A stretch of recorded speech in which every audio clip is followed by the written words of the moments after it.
Dr. Colvin, I have a number of questions suggested by others, and so Yes. They're going to be somewhat miscellaneous in that they don't necessarily follow a chronological or sequence. You gave evidence that there were clinicians who, in contrast to your own preference, didn't care for NHS products and preferred to use commercial concentrates. Do you know which centres in particular that was true of and why? I think it might be unwise for me to comment in the sense that the work of the inquiry is extremely meticulous, and I think you will find out for yourselves if what I've said is true. I think it's true, but I think for me to make a specific allegation might be unwise, and I think it must come out, if it's true, from your investigations. Why, I think I can answer. Would that be acceptable? Ultimately a matter for the chair, but Yes. certainly the why may be particularly important. Well, I think that there were people going back to the 70s who thought that the NHS response to the demand for factor VIII and IX was inadequate at both a volume and a technical level. Now, David Owen mentioned this in the sense that he wanted to allocate he did allocate £500,000 to making things better, but Peter Jones, in his statement on camera, said he wanted 20 million, and Lord Owen said, well, you were never going to get 20 million, and I think that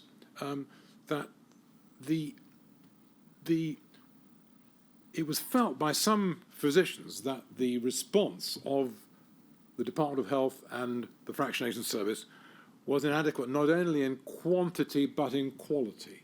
And that feeling continued throughout the period that I was a physician in this field. Let's take the period after the introduction of heat-treated concentrates, when people started to fractionate at a much higher level using monoclonal antibodies to produce much purer concentrates. And the word purer was, I think, used by Mark Winter. One of the problems with the word pure is it has quite a lot of emotional connotations. And I mentioned this afternoon that there were those of us who thought that the Volkswagen was as good as or better than the Ferrari. And maybe I shouldn't be a joke, because it's not a joke. It's a comparison to try and produce colour to my speech.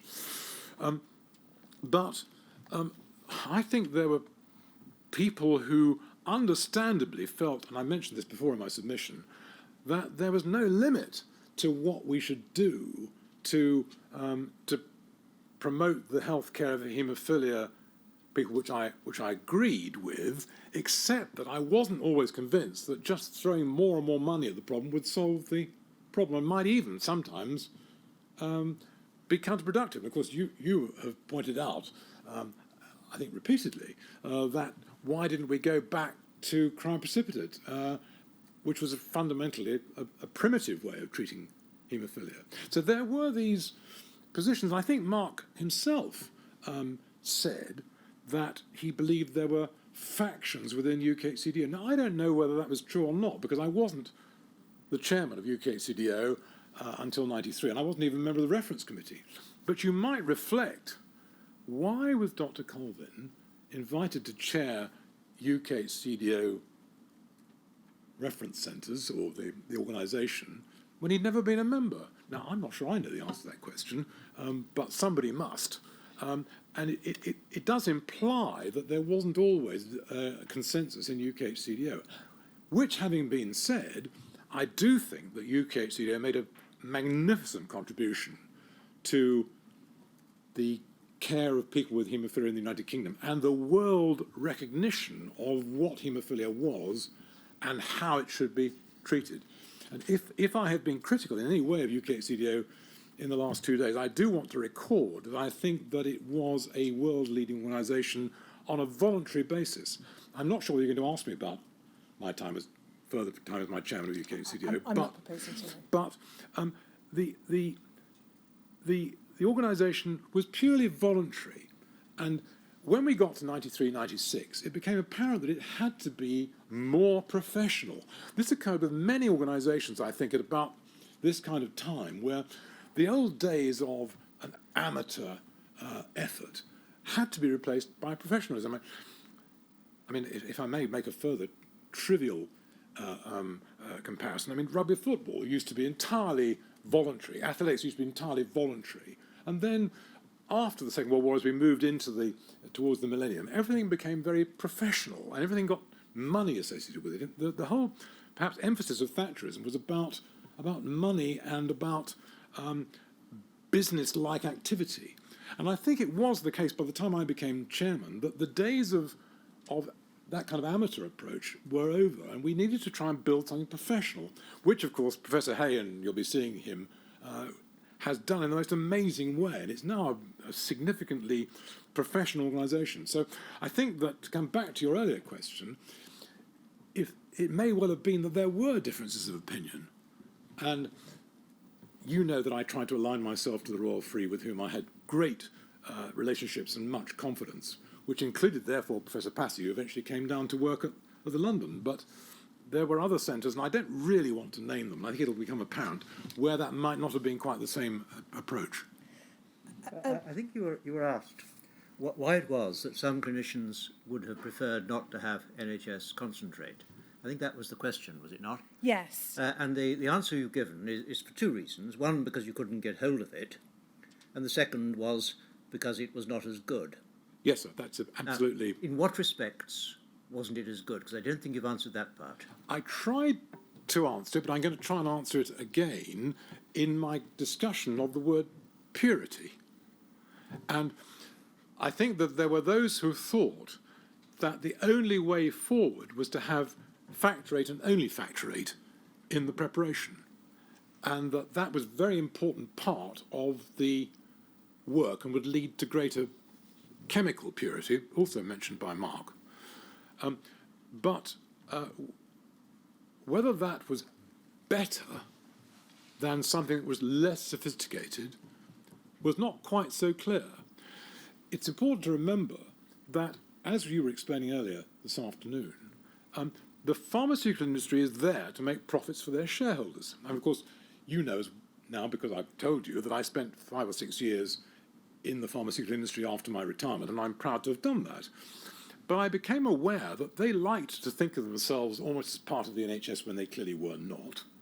They were very heavily regulated by the time I became associated with them, but they always had to look for and find added value for promoting their particular product over another product. And of course, if all these products are actually really equivalent, then things like chemical purity become important. And so I think that it may be that there were those who not only couldn't get the volume, but thought that the chemical purity at perhaps almost any price was worth paying for. Now, I'm not saying they were wrong. I can't possibly say that. But it is, I think, the answer to your question, that there were those who saw the technological advances as really having precedence over any thought that a more modest approach, producing adequate volume and adequate quality, would compare. Does that answer your question, sir? Well, it does and it doesn't, because I'm not sure I understand the reference to chemical purity. I'll tell Yes. you why. Yes. Would biological purity perhaps be a better word to use? Because my understanding so far, and tell me if I'm wrong, of purity is that you can, in the fractionation process, end up with quite a number of different proteins Yes. in the same fraction. Factor VIII is one protein, so also is fibrinogen, Yes. and perhaps one or two other stray proteins as well. In order to have a pure product, you want to have just the factor VIII Yes. protein and not the fibrinogen, not the Yes. others. So that's what I mean by biological purity. Yes. And that's the same thing as your chemical purity, is it? Or not? That's what I was driving at. I think I used the word chemical purity because factor VIII is a huge molecule, but there's very little of it in the blood. And so, as Professor Tuddenham discovered in 1984, when he tried to make factor VIII from plasma, you start with a lot of plasma and you finish up with very little factor VIII because there's hardly any of it. And in that sense, by the time you've got just down to factor 8, you've almost got chemical purity without biological presence. Of course, when you get to we're talking organic chemistry. Yes. That's all that I wanted to clarify. Thanks. I think organic chemistry was never my strongest point. Next, in a completely different topic, in relation to the transmission of hepatitis C, could we look at BART 0002065, please? This should be the information sheet on hepatitis C. So this is the March 1995 information sheet that you referred to in your evidence earlier, Dr. Colvin. If we go down if we keep going down, yes, so we can see there that you mentioned, it says Dr. Colvin will have mentioned the low risk of sexual transmission of the virus to any partner. He will have reassured you that ordinary everyday household contact will not transmit the virus, so your family do not need to worry. Can you recall whether, other than what's set out here, any advice was given to patients about the particular risks of hepatitis C that may be associated with family members dealing with patients who bleed? I don't recall that, but I think that the evidence is that it's really quite difficult to transmit this disease sexually, as I've said. I think that if there were to be cuts with bleeding and there were to be cuts in a person who was also next to the blood of a person with hepatitis C, of course I appreciate that that is a possible means of transmission. But the words everyday household contact doesn't, I think, imply the exchange of blood products in everyday life. No, as I understand, well, a reading of this might be that sharing plates, sharing cups, ordinary physical contact would not transmit the virus. I don't think there's really evidence that happens. No. So the question I've been asked to ask you, Yes. Dr. Colvin, is do you recall whether you gave any specific advice about what might be regarded as the additional risks that could arise if you are someone with a bleeding disorder and you bleed? Yes. The risk, which isn't necessarily ordinary everyday household Yes. contact, that a family member might have hepatitis C transmitted through that route? I can't recall, but if I had a conversation with a patient, and if we handed out this form after that conversation, if they had a question to ask me about that issue, I would try to respond. The next question, Dr. Colvin, concerns the consideration that you gave second half of the 1970s, perhaps 77 onwards, really through into 1984, 1985, to public health considerations. So we've talked at some considerable, in some considerable detail about the issue of risk to patients. Yes. And what information should or shouldn't have been provided to patients in that regard. What about wider public health implications? How did the consequences of potentially having people who may be infected with hepatitis or HIV, and how that might impact upon others and the risks they would pose of transmitting it to others, how did that factor into your general decision-making process about what information to give? I think during the 70s, for non-A, non-B, we had really no information that we could have imparted. We didn't know enough about it to give useful advice, I don't think. As far as HIV was concerned, I think that there was a desire to make sure that the known routes of infection were covered, but there was a lot of doubt about what level of protection there should be offered to hospital staff or to the isolation of patients within the hospital, or to advice on what might describe as public behaviour, the way to behave in public. And I think the contrast or the dilemma was between trying to reduce the risk of infection where there was a high risk, and the desire to make sure that people who are HIV positive could lead as normal a life as possible within the limits of risk. And I think that, in general, society tended to label people as being high risk when they weren't. And of course, this was the great work of the Princess of Wales, who actually made it quite clear that she was determined that people with HIV infection should be treated as people. And I think that we in the hospital service tended to err on the side of safety with our high-risk policies, which I'm sure patients didn't like for very obvious reasons. And yet, at least to begin with, we felt obliged to invoke such procedures. But in public life, I think, whether she knew it or not, the Princess of Wales was quite right. I understand how the risks of infecting others was something that may have formed part of the information you gave to your patients once you were telling them that they were positive for HIV or hepatitis C.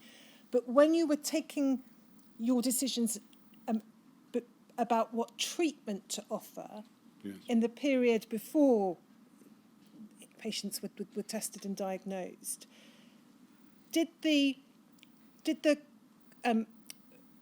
risk that patients might unwittingly be infecting others, did the broader public health considerations come into play at all in your decision-making process about what treatments to use? I'm not sure I still really fully understand the concept of a broader public health implication. Okay. When you were deciding what treatments to provide to patients, did you consider, and indeed what information to provide to patients about risks before you knew that anyone was tested positive? Did you factor into your decision-making process the possibility that not only might your patient be infected or be at risk, but that others might be at risk? I see what you mean. I think my answer to the question is I don't know, not least because I didn't know what on earth was going on. If that's any kind of satisfactory answer. I think there was an enormous amount of ignorance of where we were and where we were going. And of course, throughout this whole inquiry, we obviously, I know this is implicit in any inquiry, is that one has to somehow try to separate what we now know from what we knew then. And I think in this period before we knew what was happening, it was perfectly obvious from what you've shown me from UKCDO that we or my colleagues didn't, and probably both of us, didn't fully understand what was happening. The next question is about the structure of UKHCDO. You've told us how you were invited to become the chair. Do you have any knowledge as to how in the years prior to that the chairmanship of UKHCDO was determined? No, I don't.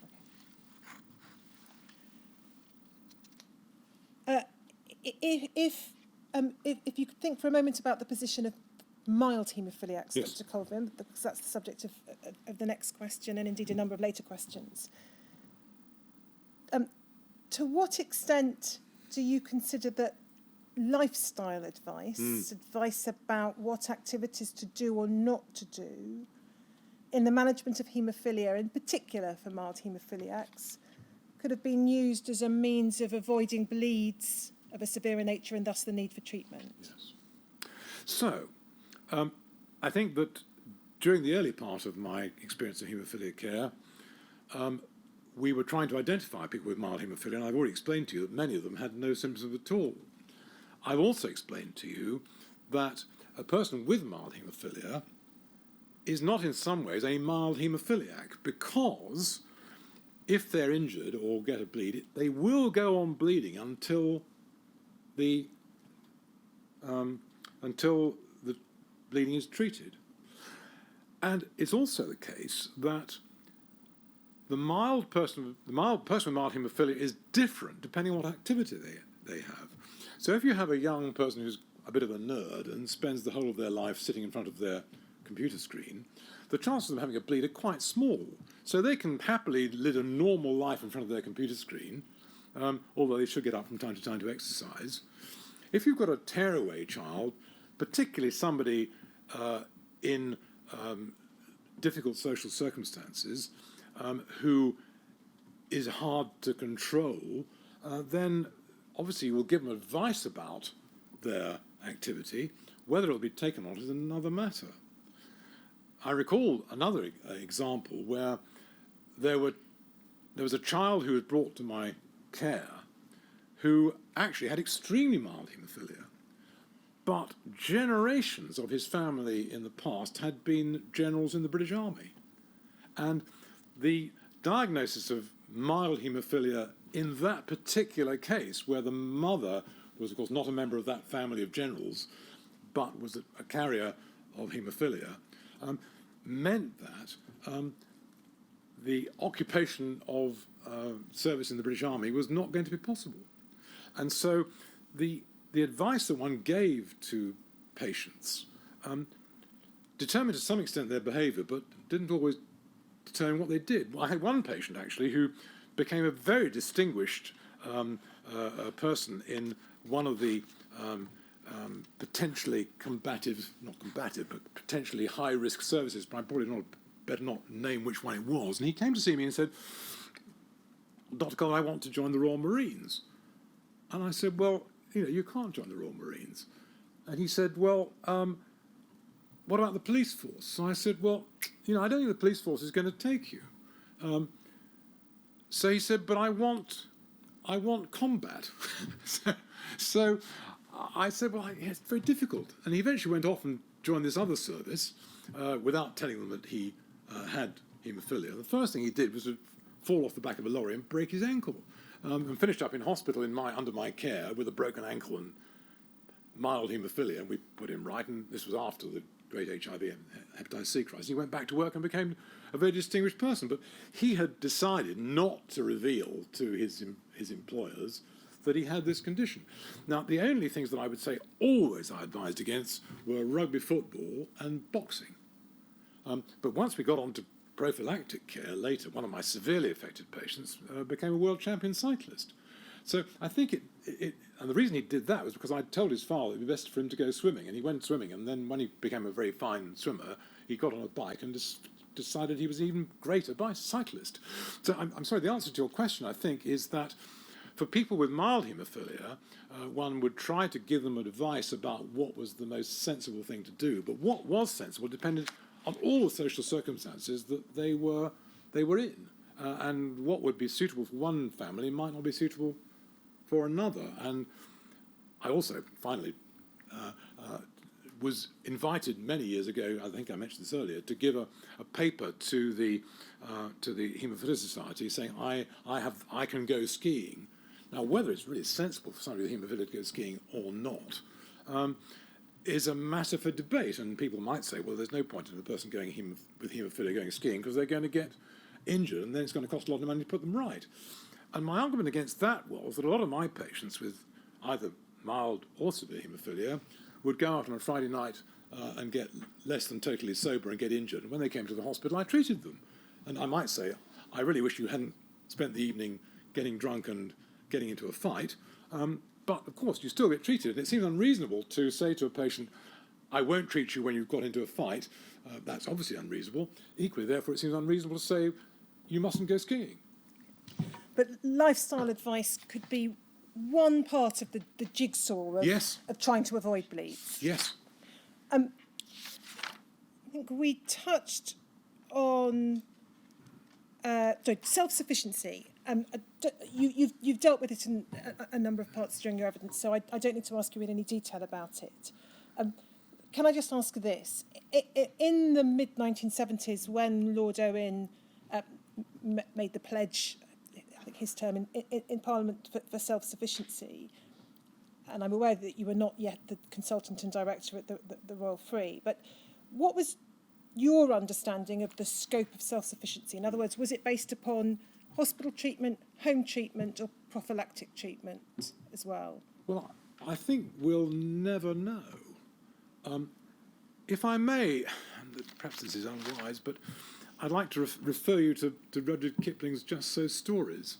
The Butterfly That's Stamped is a story about a king who decides that he's going to feed all the animals in the world for lunch. And he gets lunch for all the animals of the world and puts it on the quayside. And he invites all the animals of the world to come for lunch. And just as they're about to start their lunch, an enormous animal comes out of the sea, eats everything, and says, "What's for afters?" Now, I don't mean this to be a trivial story. It's a story that Rudyard Kipling worked. But I think that at a serious level, there's an element of this in the self-sufficiency argument, that Lord Owen, for very good reasons and with great sincerity, said that we will become self-sufficient. But did he really have a clear idea, bearing in mind that Professor Jones, Dr. Jones wanted 20 million and Lord Owen was offering 500,000? Did he have a really clear idea of what the real demand would be? And I think the answer is that nobody could really, and that it is not unfamiliar for desire to reach an objective to fail to quite appreciate what the real achievement of the objective might entail. As far as you're aware, however, did the haemophilia clinician community in the second half of the 70s understand that, according to Lord Owen, in any event, what was meant by self-sufficiency from the government's perspective was home treatment, but not prophylactic treatment? Was that understood by clinicians? I don't think, despite Inger-Marie Nilsson's work in Sweden, I don't think that we had really appreciated or got our heads round the idea that prophylaxis was the answer. And I don't believe when David Owen recommended and offered to create self-sufficiency for the United Kingdom that he'd really thought of what it would cost to offer prophylaxis, because I don't think the haemophilia treaters themselves had addressed that idea either. Yet it was the correct answer to the problem of haemophilia. We now find ourselves in the United Kingdom with patients who don't know what it's like to have severe haemophilia because they don't suffer the same bleeding, and doctors who've got no idea what it's like to have haemophilia. At the end of my career, I was busy trying to train the doctors of the future with patients who weren't actually showing the signs of haemophilia, which is great, but it was the case that until we really grasped the reality of the possibility of prophylaxis and created the environment in which that could be achieved, haemophilia treatment was inadequate. And I don't think that in the 70s anybody, apart from possibly Inger-Marie Nilsson, had really grasped the opportunity that was there to be taken if we'd only had the resources available. You told us in your evidence earlier, and it's in your statement, that there was this a small amount of heat-treated material available in 1985, which was then used for the patients that you described. And the term you used was it's for certain special situations. Other than the circumstances of those individual patients, what were the special situations for which this treatment was available? Are we talking about the 8-CRV material or the 8Y? It's the material that you talked about in 1985. We can look at your witness statements, perhaps for clarity. I thought it was 1994 in the evidence you mentioned. The 8-CRV material was an 84 and was an attempt by Oxford to create what I understand was an extremely small volume of material from what I seem to remember Charles Ritzer described as trusty donors, that is, people who had in some way been regarded as being particularly suitable for giving blood, in very small pools with early heat treatment. Now, why Oxford did that, I'm not entirely clear. Perhaps they were just trying to think of ways to improve the situation. But I became aware, and I think this is recorded in Terry Snape's notes, that I became aware with others of the availability of this very small amount of concentrate which I think they would only have given to me for people who'd hardly ever been treated before and for people who didn't need much treatment. So I think it was a very niche product, if that's the right word for it.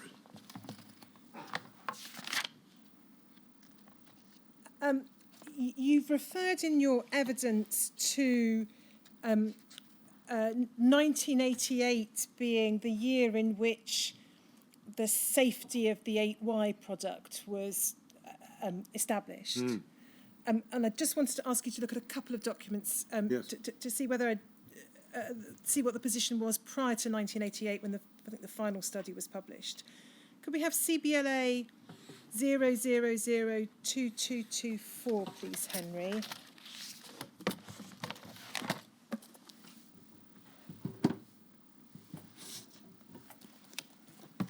So we can see this is a document from July 1985 from BPL.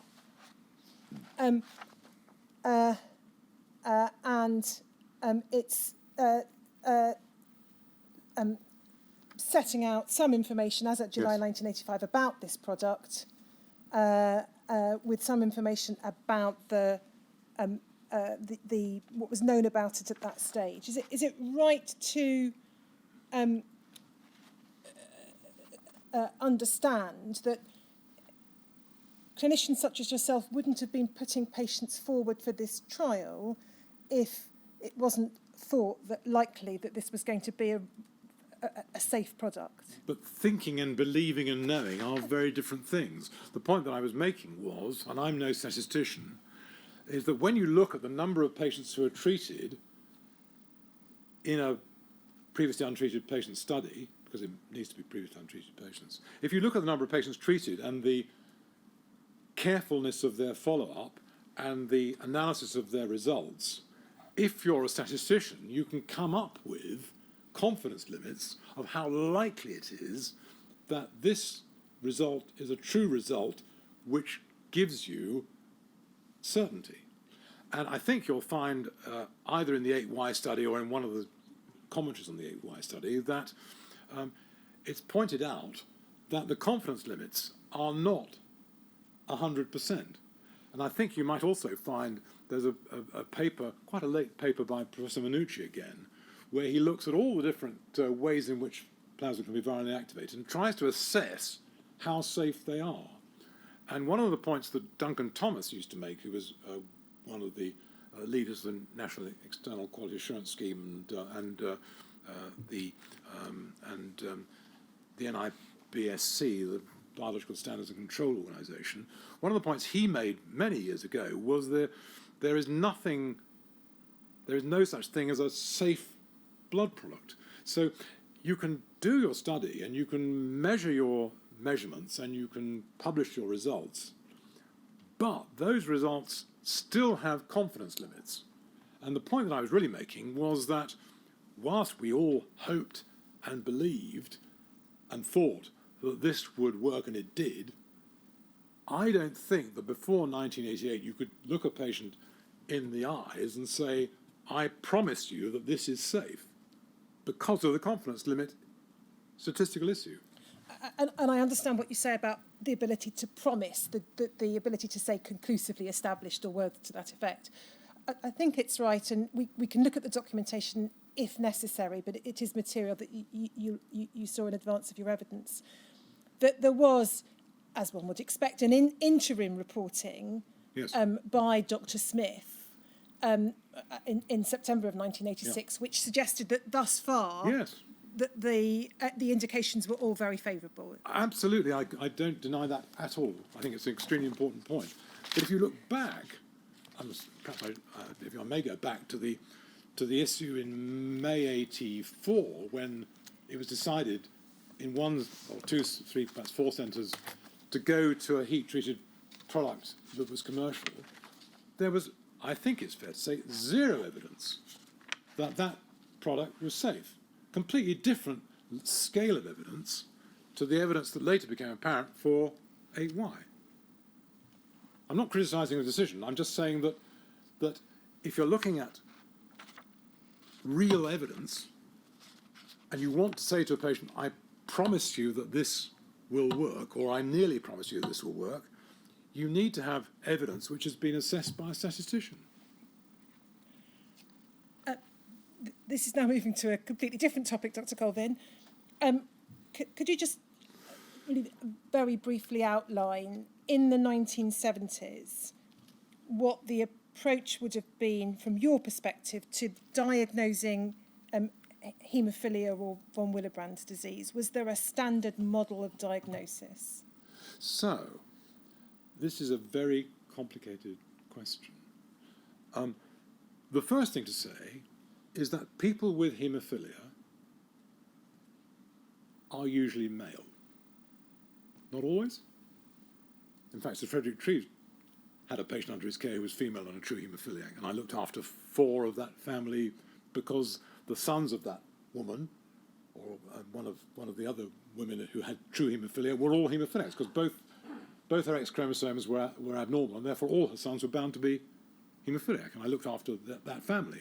So that family from the 19th century came down through to Whitechapel. So first of all, nearly all the patients with haemophilia are male. Secondly, people with von Willebrand's disease do have low factor VIII clotting activity, so they could be confused with haemophilia. But in the 70s, I think early 70s, the von Willebrand factor antigen and a material called von Willebrand factor were described, and once we had von Willebrand factor and von Willebrand factor antigen, if that was low as well as the factor VIII level, it was likely that the patient had von Willebrand's disease.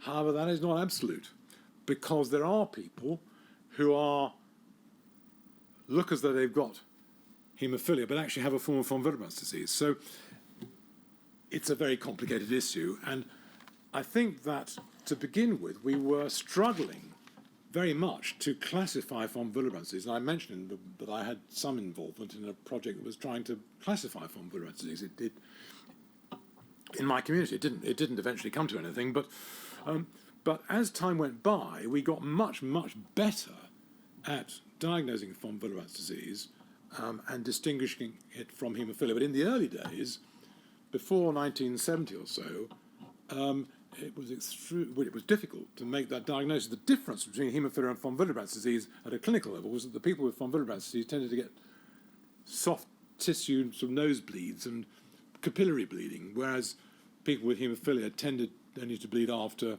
injury or surgery, or spontaneously if they had severe haemophilia. So you could tell some difference between the two conditions clinically, but until the 70s you couldn't distinguish in the laboratory, and even then, even up to the late period, it wasn't always that straightforward.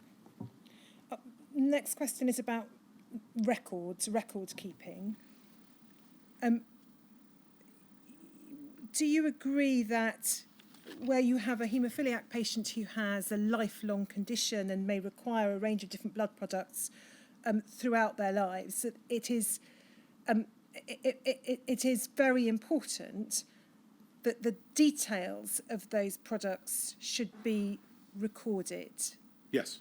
So one would expect, and I'm talking generality here rather than the London hospital, one would expect hospitals, haemophilia centres in the 70s and 80s to be keeping very precise records of products used for patients. I went to great lengths to keep records of all the products used at the London hospital, and I also went to some lengths to try to make sure that people were treated with the same batch of material if it was available. And those batches were recorded. So we took record keeping very seriously, and I believe the record keeping should be taken very seriously. And then coming specifically to the London hospital, yes. My understanding is that in providing statements in response to some specific issues raised by individual patients, you have been told by St Bart's that some of the handwritten records that you would have kept at the time can no longer be located. Is that correct? Well, I've been told by Bart's NHS Health, who have, of course, taken over the London the hospital. I've been told that one patient's notes had been destroyed in 2008. I was also managed to, before lockdown, see the red envelope, the brown envelope of another patient, and I also saw his contemporary notes from 2009. Oddly enough, I was the first person to write them because when I'd retired, I saw him on one occasion in my ad hoc presence in the clinic. But the notes for the period from 2009, I think it was, backwards, were not provided for me. So the only handwritten notes I saw were those from 2009 onwards, in which I happened to have written the first entry. But I had to rely on the brown envelope and the contemporary notes. Otherwise, I have tried to get hold of notes and haven't had a response, other than the fact that the notes were being sought, other than the brown envelope systems for two of those patients' notes. And for one patient, I had no information of any kind. So I can't say more than that. I've tried repeatedly to get hold of the notes of Rule 9 requests, and so far I have had that level of difficulty. And then moving on to the relative risks as between cryoprecipitate and commercial concentrate, or indeed NHS concentrate. You referred to the possibility that if someone has lots and lots and lots and lots of cryoprecipitate, there may be risks created. Would you accept, however, that the risk from each bag of cryoprecipitate was very, very small indeed? Yes, of course. The point of Peter Kernoff's paper in Gut, or Christine Lee and Peter Kernoff, I think, was that, and I think I mentioned this earlier, if you did get a bag which was infected, then you'd get a full dose. So if you think that that the level of exposure to the virus makes a difference, then that might be important. I mean, for instance, in COVID-19, there are people who think that the load of virus you get at the point that you're infected might have some relevance to your short or long-term prognosis. Now, whether that was the case, of course, I don't know. But we know, I think, and you have the records, that I think there may have been one or more seroconversion to HIV from cryoprecipitate. I'm not sure you have that evidence, but not in your experience at the London not Hospital. in my experience at London, but I'm talking about the national experience. But would you accept, as a matter of generality, the magnitude of the risk from the use of cryoprecipitate is completely different from the risk of concentrates? And indeed, that's the very reason why cryoprecipitate was being recommended by UK HGDO for certain cohorts, and indeed why you were using it for children and others. And why I wrote that paper for 6 patients being treated under my care from 82 to 84, which we've looked at. So yes, I agree. And then could we have up on screen, please, Henry, JEVA 608, please.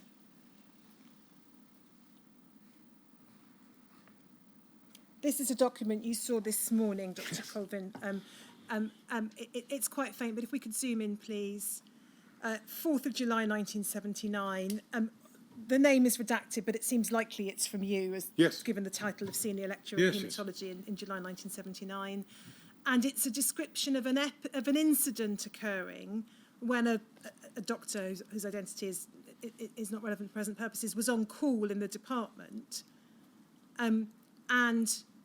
The child with mild haemophilia was given a bottle of commercial concentrate, in that case, Haemophil. And if we can just look at the second paragraph, and you've said for reasons that are unclear that concentrate was given, and you've said this: I'm rather unhappy about this incident for a number of reasons. First thing, I understand that through no fault of their own, the doctor was unaware of the arrangements for treating haemophilia at the London, didn't even know where the concentrate was kept. as you know, there are instructions for staff treating the disorders of hemostasis in children and general instructions for treating haemophilia available. Secondly, I'm anxious that children with mild haemophilia should not receive the commercial concentrate because of the substantial hepatitis risks, and then there's a reference to cost. So it would seem clear from this that, as at 1979, one of the factors influencing your decision-making in relation to the treatment of children with mild haemophilia was the risk of hepatitis. Yes. And of course, I was wrong about the commercial hepatitis concentrate because the NHS would have been just as good at transmitting the hepatitis. But concentrate per se, I think we can safely say Yes. Substantial hepatitis risk. And in relation to what went wrong on this occasion, was this, as far as you can recall, a one-off, or was there a broader systemic problem that you became aware of? I don't think there was a broader systemic problem in '79 that I was aware of. I do think that I could and should comment on the great difficulties that haemophilia centres have in making sure that the right people look after their patients. So we had a regulation at the London that if anybody came to the emergency department with a bleeding disorder, they should immediately call the registrar on call for haematology. And the reason for this was that triage wouldn't help because you had to wait for however long, maybe even for triage in the emergency department. When you had your triage, the triage person wouldn't necessarily fully understand the importance of haemophilia, might not have even heard of haemophilia really.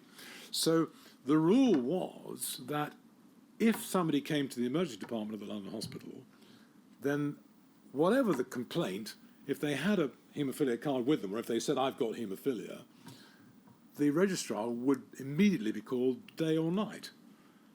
Now, did this always work? I can't necessarily convince you that it did always work, because people sometimes fail. But we had made every effort to make sure that that happened. And if you don't do that, then you will get serious problems. And equally, you can't have somebody on parade 24 hours a day, 7 days a week with haemophilia experience. It's a rare disease, and we have to accept that we do our best to make sure that people are properly looked after with haemophilia. It's the responsibility of the director to try to make sure that this is never a systemic problem. I asked you a moment ago about the relative risks of cryoprecipitate versus concentrate. Can I just ask you to think further about the relative risks of NHS concentrate and commercial concentrate? Would you accept that on a like-for-like basis, if only one treatment were required, for example, that the risk of NHS factor was in fact lower than the risk of commercial factor? The hepatitis C? Yes. No, I wouldn't. And why is that? Well, if there are thousands of donations in a batch of factor VIII concentrate, and the prevalence of hepatitis C in the community is 0.3%, then there's a 100% chance of being infected. Now, there's another argument which I think I address in my... So, forgive me, on one treatment only? Yes. There's another argument which I give in my submission, which is about the subtype of virus with which a person is infected. And that's an issue which I think you'd have to ask Professor Hay or Professor Preston, because I know that Professor Preston in particular was very interested in any difference between the subtype of hepatitis C that might be imported from other countries and the type of hepatitis C that might be endemic in the United Kingdom, whether that made a difference. You will recall, Dr. Colvin, I asked you earlier today about your evidence in your statement that it wasn't realistic to revert to cryoprecipitate for all patients in all circumstances. Don't need to go back over that. One of your answers was about how realistic it was to go down that route. If one thinks about a patient who only rarely requires treatment, so not someone on home therapy, not a regularly treated patient. The question is, would it not be realistic to at least discuss the reversion to cryoprecipitate with that category of patient? Well, of course, if one's very rarely treated, one perhaps very rarely sees the patient, and then you'd have to address the issue when the patient came to see you. And if you had a very rarely treated patient who required a small amount of treatment to treat a particular bead, then cryoprecipitate would be an appropriate therapy. And in terms of balancing risks, the decision to run risks, you've set out your view in a number of parts of the material about the benefits of treatment outweighing the disadvantages, yes, or risks of treatment. Would you accept that, as a matter of general principle, a patient may view those risks very differently from how a clinician may view them? Oh, yes, of course, I understand that entirely. And when we were talking about consent earlier, we talked about whether this consent was a one-way or a two-way process. Because you might think, as for example you said in your paper with Dr. Kernoff in August 1983, that the benefits of treatment outweighed the disadvantages, but a patient faced with a possibility, for example, of a premature death as against pain, discomfort, injury from a bleed may form a very different view. And that's why it's so important for them to be at the centre of the decision-making process. Well, I mean, particularly in today's world, quite properly, the patient is at the centre of care. Now, whether in the 30, 40, 50 years ago we fully understood that the patient was at the centre of care in the way we should have done, I think is less clear. I still interview patients for admission to medical school, and one of the questions often asked by my colleagues, and I may even ask it myself from time to time, is, in a particular scenario, who's the most important person in this scenario? And the correct answer for the student who wants to be a doctor is it's the patient. Was that not the thinking in the first half of the 1980s, that the patient was the most important person in the scenario? I'm not saying it wasn't. I'm saying that attitudes, I think, have developed over the last 50 years in a way that patients are now more clearly at the centre than perhaps they were in the earlier part of the middle of the last century. I think this was a process that continued over that period. The fact that we correctly believe that the patient is the centre of the consultation may not have been as appreciated as it should have been in the past. I think it's hard for me to say anything other than that. Others have used the term paternalistic to describe, in some respects at least, the approach to clinical decision-making in earlier decades. Do you think that is a fair description of clinical decision-making in this context in the 70s and 80s for haemophilia clinicians? I think it is, and I think it's also very interesting to reflect on what it means, because I think that the correct putting of the patient first does create a burden on the patient which can be difficult for the patient to bear. So if you take paternalism at one end and total patient choice at the other end, and of course I completely agree with the idea of patient choice and autonomy, when you're ill yourself, you may take a different view, in the sense that I was referring to my arthroscopy a while back, and I wasn't, I think, given a really clear choice between, shall we say, physiotherapy, arthroscopy, and knee replacement. My surgeon said, you need an arthroscopy. And I said, OK, you're the doctor, let's get on with it. Now, obviously, he would try to give me a choice between the things that he thought would be sensible, but maybe orthopaedic surgeons are particularly paternalistic. I hope I don't abuse orthopaedic surgeons by making such a remark, but it is the case that many of us, including myself, quite appreciate that the doctor is the expert, and we want to be told what the doctor thinks the best treatment is. But, and I think this is terribly important, we need to give patients the best information and the choice of what we do next. And we don't always get that right. Sometimes we don't. And that, of course, is sadly a fact of life. But my answer is that I do believe in patient choice. I do believe that in the past it was more paternalistic. But the process of paternalism wasn't always completely disadvantageous because it took the responsibility of what happened next away from the unfortunate patient. Dr. Colvin, I've asked you previously about the UK HCDO guidance or the absence of it. I'm not asking you to go back to that.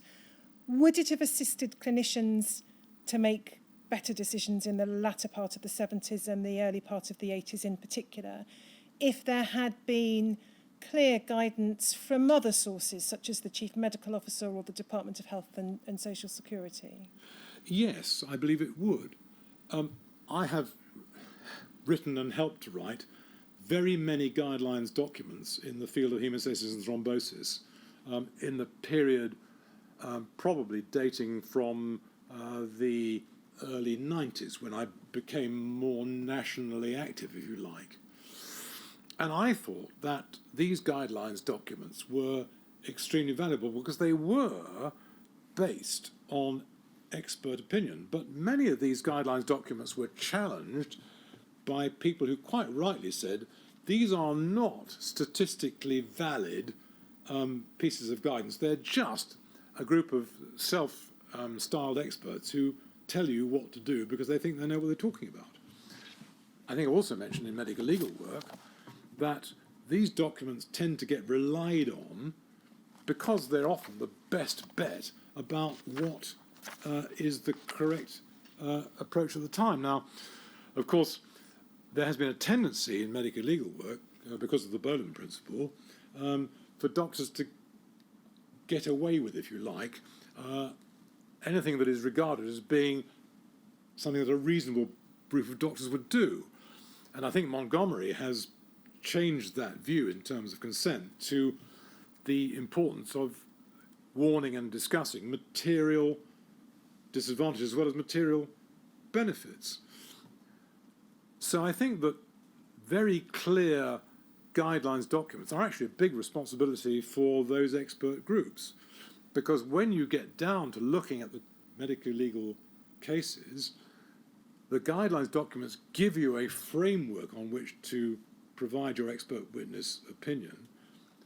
But having said that, if the doctor whose practice is being criticised has written very clear reasons for what he or she has done and has not abided by the guidelines, I believe that is a defence, in the sense that the guidelines are guidelines. They are not the law. Does that answer your question? I'm sorry. Yes. The last matter I wanted to ask you about, Dr. Colvin, requires us to go back to a couple of documents. RFLT 000050, please, Henry.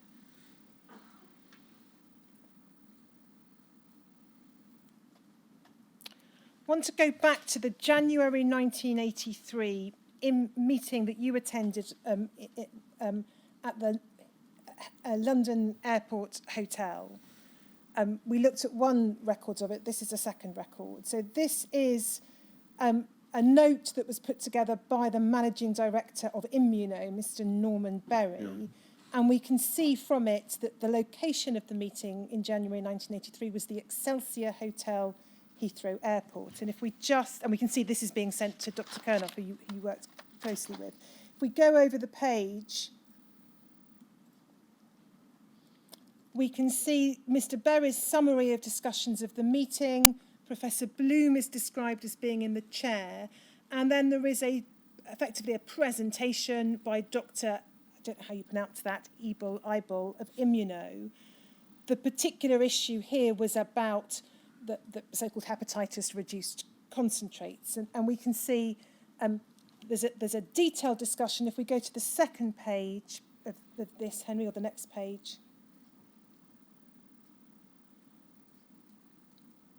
we can see there's discussion then of, in the numbered paragraphs, of a range in particular of ethical issues being put forward, the use of children for the trials, who would benefit, difficulties in carrying out the trials, the practicability or otherwise of testing in chimpanzees. And then if we go over the page, we can see in the second half of the page there's a summary from Professor Bloom at the end. Now, that's Mr. Berry's note. I want to go back to the other note and then ask you a question. So if we go back to the other note, please, Henry, which is PRSE 0002647.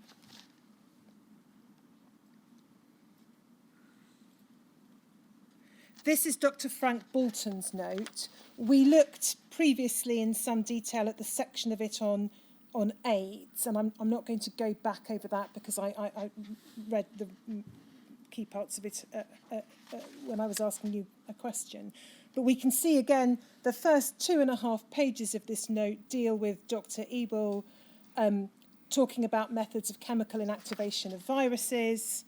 And then if we go to the next page, we see, for example, the considerable discussion about chimpanzee testing, observations and contributions from Professor Zuckerman, and then we see under the heading clinical trials design, considerable discussion over the nature of the design.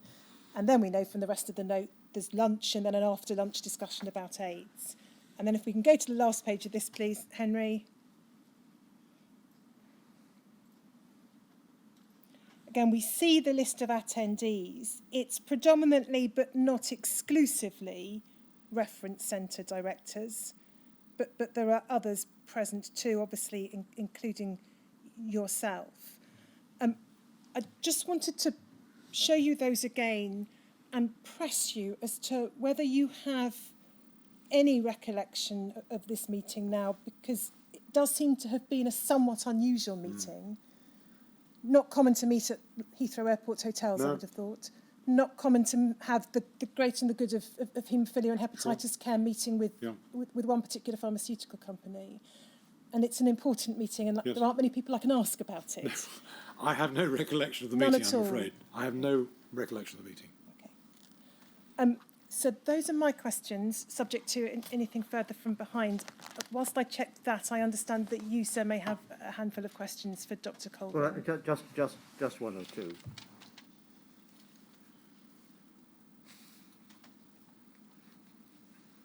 Have you...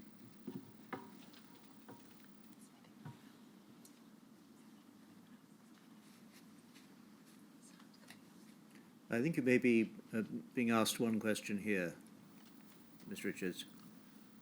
So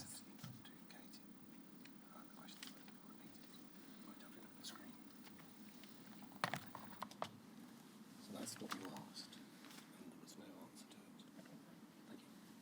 Thank you. So, sir, before you ask your questions, I'm asked just to go back to one particular issue, and I'll do so. We talked about, I asked you about diagnosing haemophilia in von Willebrand's, yes. And you talked about some of the difficulties. The particular question I'm asked to put to you is, in the 1970s, yes. so not earlier than that, was there a standard model of diagnosis for VWs and haemophilia? Was there a standard set of tests or diagnostic approaches that would be undertaken by you? There was always difficulty in knowing who did or didn't have von Willebrand's disease. And one of the anxieties at UK CDO was that many of those who had been diagnosed as having von Willebrand's disease might not actually have it, might even be normal persons. The diagnosis of haemophilia itself can be very difficult if the level of haemophilia is very mild. And the scientific advances that led to the effective diagnosis of von Willebrand's disease and its distinction from haemophilia continued throughout the time I was a haemophilia doctor. I do not recall the exact date of the work that resulted in the discovery of the so-called von Willebrand factor and von Willebrand factor antigen. I think they were in the early 70s, because I think they were beginning to establish this when I became au fait with haemophilia care. But the results of haemophilia, normally low factor VIII level, normal von Willebrand factor, and the results of von Willebrand's disease, low factor VIII level, low von Willebrand factor, were relative rather than absolute. These were not helped by the fact that things like blood group could affect the level of factor VIII and von Willebrand factor in the blood. They weren't helped by the fact that if you had thyrotoxicosis and overactive thyroid, your levels of factor and von Willebrand factor went much higher and might look normal. They weren't helped by the fact that if you were trying to look at a screaming child who you were trying to get a blood sample from, that in itself would lift the level of factor VIII clotting activity and von Willebrand factor, and therefore would tend to negate the results of your tests. Now, one of the criteria for diagnosing von Willebrand disease was that you had 3 levels taken at separate times that made you think that this was von Willebrand's disease rather than haemophilia. And there is a form of von Willebrand's disease that looks exactly like haemophilia unless you do some very sophisticated tests. So, yes, there was a system for distinguishing between mild haemophilia and von Willebrand's disease in the 70s, but it became more and more sophisticated as the years went by, and different subtypes of von Willebrand's disease became diagnosed. Also, it was the case that people who had very mild haemophilia were being diagnosed who would never have been diagnosed in the past. So I fear I've repeated my answer. Maybe it's a question I can take up with others. Thank you, Dr. Colvin. Sir. I just want to go back, if I may, to your description of why it is that you don't entirely agree with, or didn't agree at the time with, Dr. Winter's approach to heat-treated product. And what you said, I think, was you thought that you would not use commercial heat-treated product because of 3 things. The 3 things you identified was, first of all, the donor pool, the way that the donor pool was selected. The second was the size of the pool. The third, I think, was the possible effects or side effects of viral inactivation. Considering the donor pool, the way selected, what was your impression of the donor pool from which the United States, certainly commercial concentrates, were drawn? So the first thing I would say is that my view wasn't expressed in quite that way. What I said was that the safety of a product was dependent on the donor pool and the way it was selected and the size of the pool. But it wasn't, I didn't say I wouldn't do this because that, but I think that's perhaps a niggle. But the point that I was making was that if the donor pool, as it was very highly infected with HIV infection, then it might not be possible to inactivate the HIV by the heat treatment method that had been chosen. Because the viral inactivation acts on a principle of log kill. That is, that you have logarithms of reduction. So if you have 10 to the 6th particles, and your system of viral activation will deal with 10 to the 3rd particles, you're still left with 10 to the 3rd particles. And so it means that if you have a very high level of contamination, then a particular process of viral activation may not be effective because of the failure to address the number of logarithms of infection that are in that donor pool. So the first question mark over commercial concentrate was the nature of the the donation input, if I can call it that way, the donor selection. Now, the inquiry will hear, or will know, it does know, that on the 24th of March 1983, the FDA in the United States made a recommendation to the pharmaceutical companies. But recommendation is something of a euphemism, perhaps, because it's a bit like meeting a policeman who says, well, I recommend so, you better move on. You don't normally disagree if you're prudent. So it was something, a recommendation with potential teeth. What it recommended was that there no longer should factor concentrate be manufactured from donors in the three particular groups, those who were men who had sex with men, homosexuals, those who came from Haiti, and those who used intravenous drugs. Was that widely known in the circles in which you moved shortly afterwards?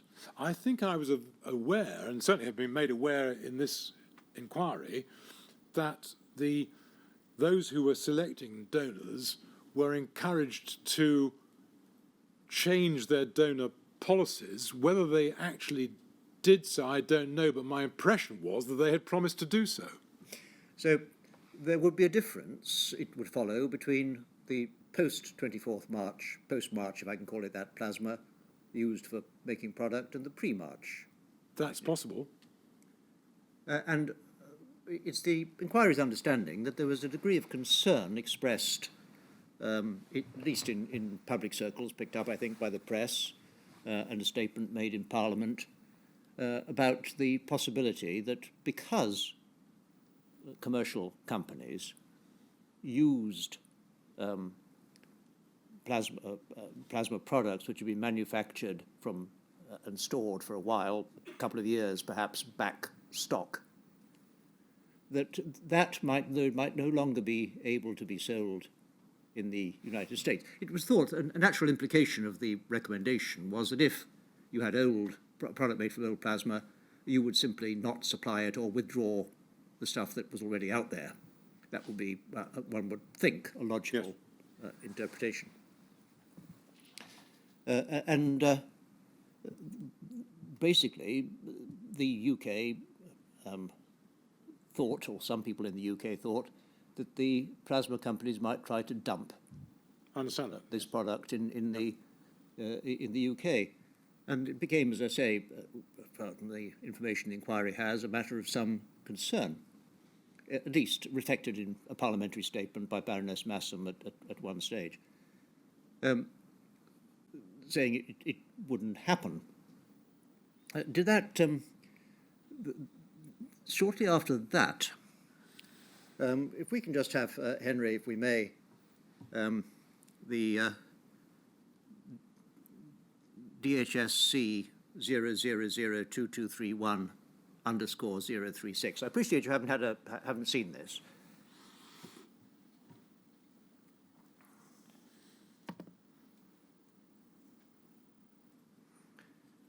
This is a letter from, as you can see, the Joint Parliamentary Under-Secretary of State at the DHSS.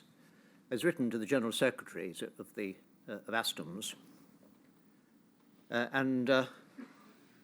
If we go down to the last paragraph regarding blood products from the USA, can we just highlight that, Henry?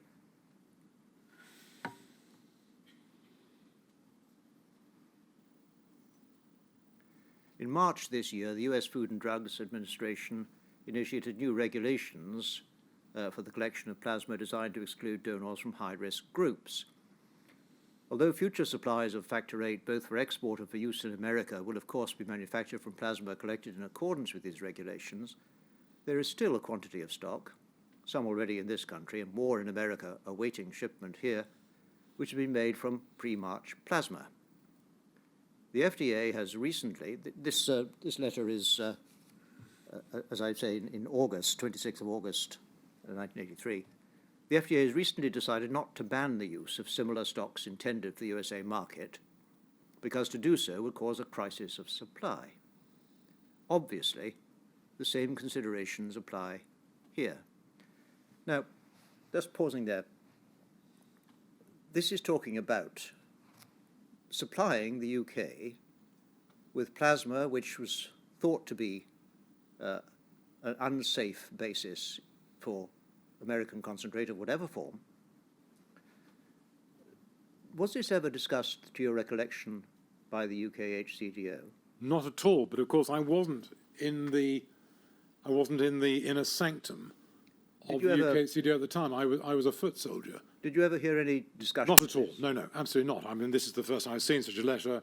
I was never aware of this idea of dumping factories in the UK, and I wouldn't have been. I'm not making an excuse that I was a foot soldier, but I was just one of the UK HCDO people. I wouldn't have had access to any kind of reference centre data. Peter Cunoff would have done, but I wouldn't have done. But I just imagined that you might have listened to the press or the TV and picked up something of this going on because of your particular interest. Not to my knowledge, sir. But you didn't. Well, if you had been, I imagine you would have taken steps to ensure that none of that stuff was used in your practice. Indeed, and I mean, when we get back to 1986, when I'm sitting in my room in Milan, I have this awful news that a hate-treated concentrate has transmitted HIV, and in that case, I indeed did take immediate telephonic action. Now, there appears to have been general consensus by the end of 1984 that heat-treated product was probably safer. You had unheat-treated product, and we still saw the letter that Council showed you earlier, where you said, in effect, that you were going to go on using up existing stock. That's BART 40676. I think that's the right reference.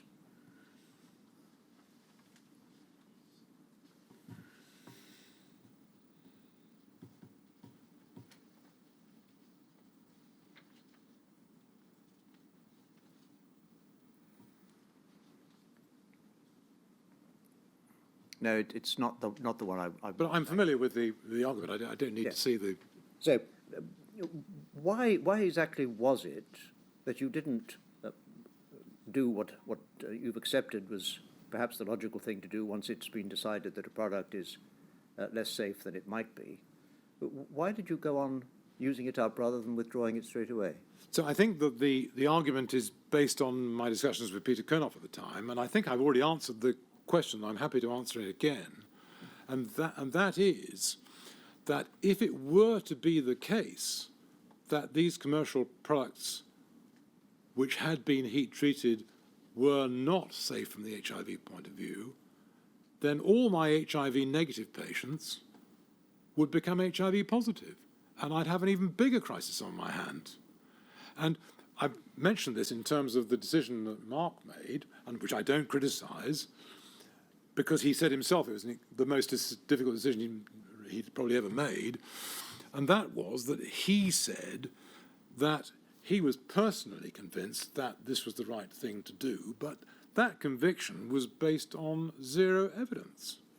Can I then go back to the period between May of 1984, when Mark Winter and Jeff Savage were going to use heat-treated commercial product, and that period between then and December, you still had a certain amount of factor 8 concentrate, which came from America, in use, because you had to have. You didn't want it, but you had to have it to make sure there was supplies. Did you think that perhaps changing that to use heat-treated commercial concentrate would involve no greater a risk to the patients and might involve less? I didn't know it existed. But you didn't know about Mark Winter's decision at the time? Not at all. And I don't think anybody else did either. Well, it was quite interesting that you say that, presumably there wasn't much discussion then around this time that you can recall about the possibility of products becoming heat-treated. The reason I ask that is that it was in March '83 that Highland were licensed by the FDA in the States to distribute heat-treated factor VIII.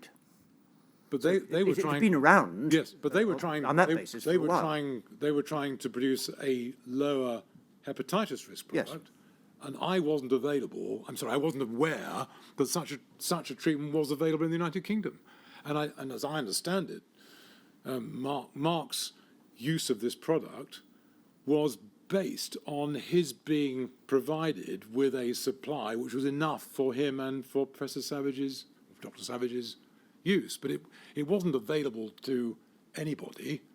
I think I wasn't aware it was available at all, and I don't believe. And of course, sadly, Peter died some years ago. But I mean, you could certainly ask Christine Lee, perhaps, if she was aware of the availability of this product. I don't believe that it was available to the nation as a whole in any way at all. If anyone had wanted it, could they have obtained it on a named patient's basis? I've no idea what the level of supply was or what availability it was thought But would be subject made. to availability. Sorry? Subject to availability. Yes, but I've no idea about that. And of course, it is also the case, and I've made this very clear, that my own particular interest was where I could to use the NHS. Yes. And I think that very much guided my thoughts, because I wasn't keen to use commercial products. Of course, I use commercial products, and I use them in the period that you're talking about, and I recognise that. And if that had serious consequences, which I think it did, then I'm very, very sad that that happened. But I wasn't aware of the availability of the concentrate that Dr. Winter was describing, and I don't think there was any actual evidence that it was going to be effective. Yes, I see. Thank you very much. The next two or three questions are really may seem to be quite random, but the first is this: you knew of the risk that factor concentrates might give rise to HIV, to causing AIDS before the discovery of HIV. Yes. Or the identification of HIV. Did you monitor at all any of your regular patients for signs of the opportunistic infections which were characteristic of that condition? I didn't specifically monitor any patients, and I don't think any of my patients showed any clinical signs of the condition. I mean, I think the characteristics of infection or the progression of infection, such as pneumocystis pneumonia or throat infection with Candida, were the two big signs, I think, of AIDS in that time. Because nobody, I think it's fair to say, with haemophilia ever developed Kaposi's sarcoma. It was actually a transmissible agent that was transmitted by another route. So I think that the characteristics of AIDS which might have shown up were pneumocystis pneumonia that you couldn't possibly miss, and infection with candidiasis in the throat, which I think you also wouldn't miss. However, it was the case, and I know this, that there were people who got pneumocystis pneumonia, not with haemophilia in my community, because I'm sure they didn't, but at that time, before AIDS was really well recognised, people were going down with pneumonia, and it took a long while for them to appreciate that they had pneumocystis pneumonia because they weren't known to be homosexual or drug addicts or drug users. So I am confident that nobody under my care developed the characteristics of AIDS in that period. Right, thank you. The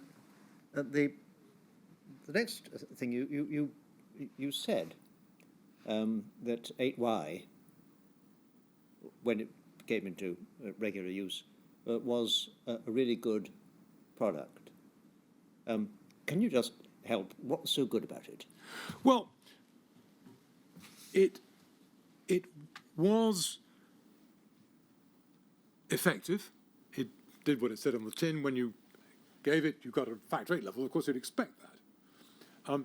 It was reasonably easy to make up because some products were less soluble than others, so it was reasonably easy to make up.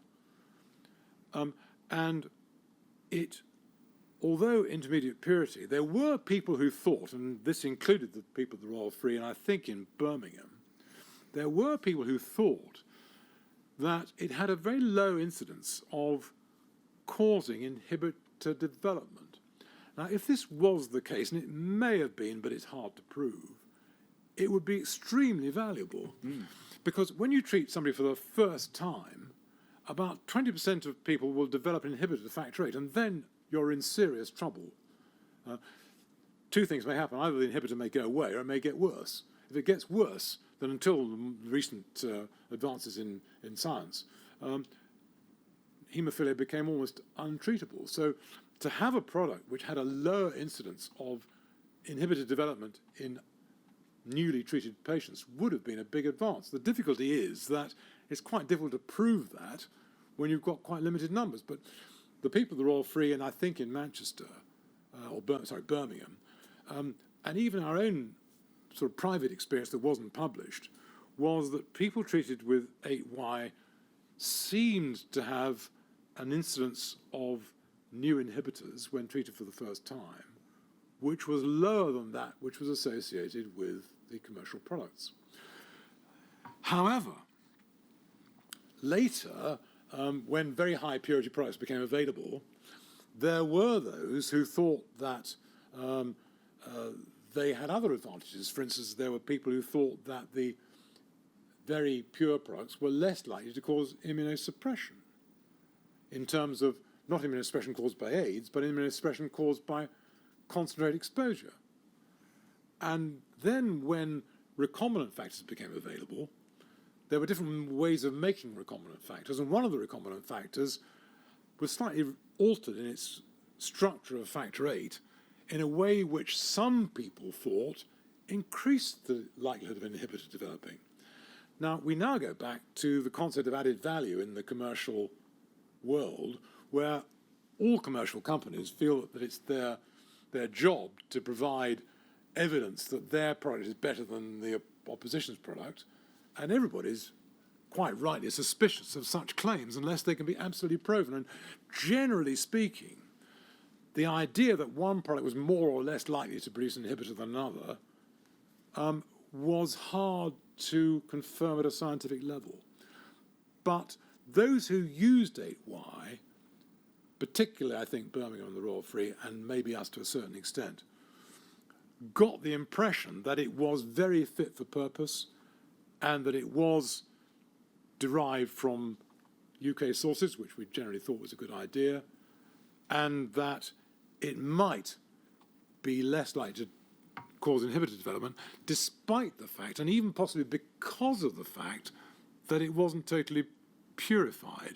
Because it was possible that the presence of the proteins that you described, fibrinogen, factor 13, a bit of immunoglobulin maybe, conceivably could have protected the active agent from the immune system. Now, this is all speculation.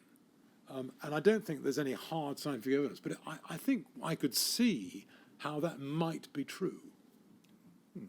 Right, thank you very much. Now that's all I think that I have to ask you. Ms. Richards. Sir, I have no further questions, but is there anything that Dr. Colvin would wish to add? Well, I would like to make a very brief final statement. And my brief final statement is that I deeply regret that patients under my care were infected with any viral agent. And I also deeply regret that there were patients who I looked after who were infected by viral agents from other centres. One of the things I tried to do was to provide comprehensive care for my patients and their families. And of course, I looked after many families across a number of generations. And that was a real challenge which I tried to meet. I would like to thank the nursing staff at the hospital for their dedication and the contribution to care they made in very difficult times. I have been asked for the names of those nursing colleagues, and I'm happy to pay tribute to Sheila Hayden, Deborah Jones, Wanda Little and Kathy Woozy, who were the main nurses who helped me to look after my patients. And the last thing I'd like to say is that I had an enormous admiration for my patients and their families, who showed dignity, endurance and enormous courage in the face of dreadful illness and personal tragedy. Thank you very much. Can I finish by saying this, that you've been particularly useful, your evidence has been particularly useful to the inquiry, because your experience and recollection covers the mid-70s to the early 2000s, coming into it, dare I say it, as perhaps one of the newer and younger doctors to practice in that field at that time as a consultant. Can I thank you for the lively and informative way you've given us access to that perspective that you have and to your thoughts. I'm very grateful to you for having done so and for having been prepared to come here to give evidence despite the challenges of COVID. So thank you very much. Thank you, sir. And then, sir, tomorrow the plan is that I will conclude the presentation on Cardiff, and then we'll move on to, and I expect to complete in the course of tomorrow, the presentation in relation to St Thomas's Hospital. So Cardiff we finish, St Thomas's we complete. Well, St Thomas's we start, and I'm anticipating You hope we'll to complete. complete. Yes. Very well. 10 o'clock. 10 o'clock.